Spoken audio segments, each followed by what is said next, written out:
This morning, Britain's Prince Harry settled a long-running libel suit against British tabloids owned by Rupert Murdoch, who also owns Fox News and the newspapers in this country. His company has admitted that the way it pursued scoops about Harry and his mother, that would be Princess Diana, was wrong, and they're apologizing.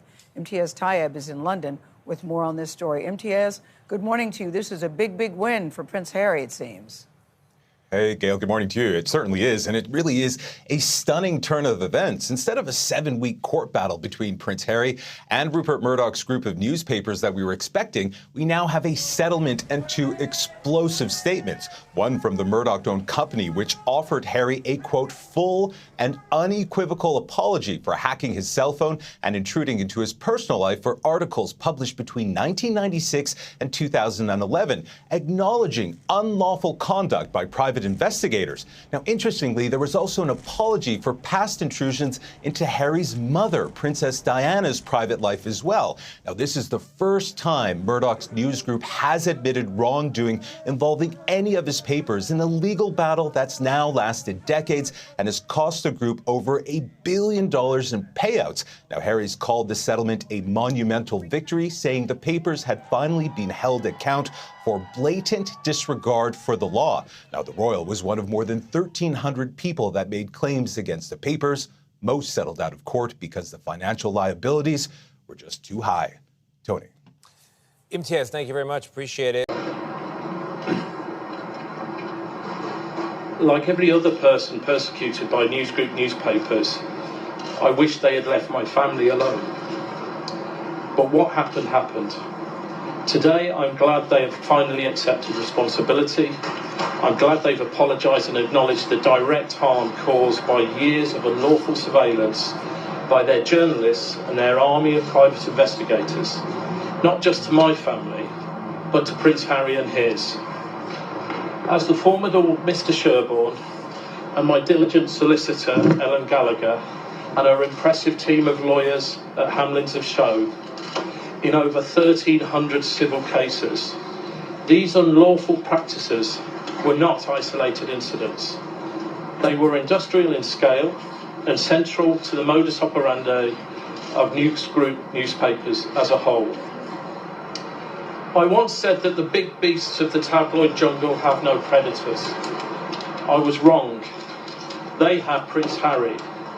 His bravery and astonishing courage have brought accountability to a part of the media world that thought it was untouchable.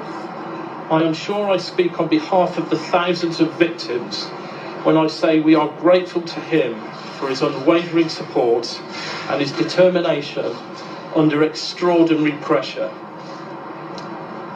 If Rupert Murdoch had any decency, he should follow this corporate admission of guilt with a personal apology to Prince Harry, to his father, our king, and to the countless others who suffered the same unlawful behaviour at the hands of his media empire.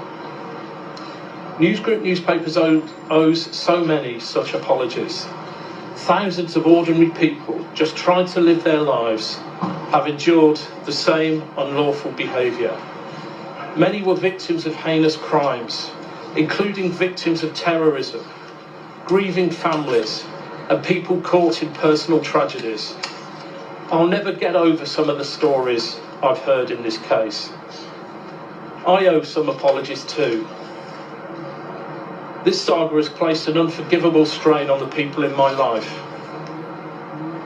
From my former wife Siobhan, mother to my beautiful children, to my wider family and friends, I am sorry that Rebecca Brooks decided you were just collateral damage in their corporate war on the elected representatives who sought their accountability. This fight has made me reflect on what it means to settle. Legally, it's a technical term. Emotionally, it's much deeper. I wish I could bring justice for everyone news group newspapers has ruined and bullied, but I can't. Our system remains stacked against victims in favour of the powerful.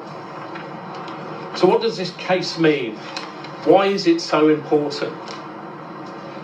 As the United Kingdom continues to witness tragic crimes and terrible atrocities.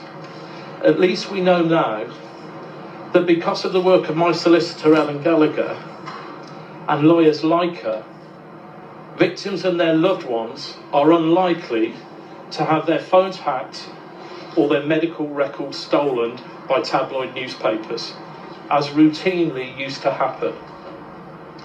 At the heart of this case, and all the 1,300 others, is the important principle that no one is above the law. And in this sense, today's result represents a challenge to the criminal justice system. I finish with two questions. To Sir Mark Rowley, when you receive our dossier exposing wrongdoing, will the Metropolitan Police act?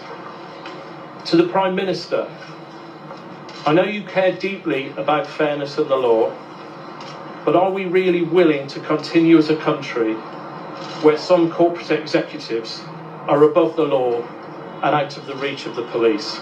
Thank you.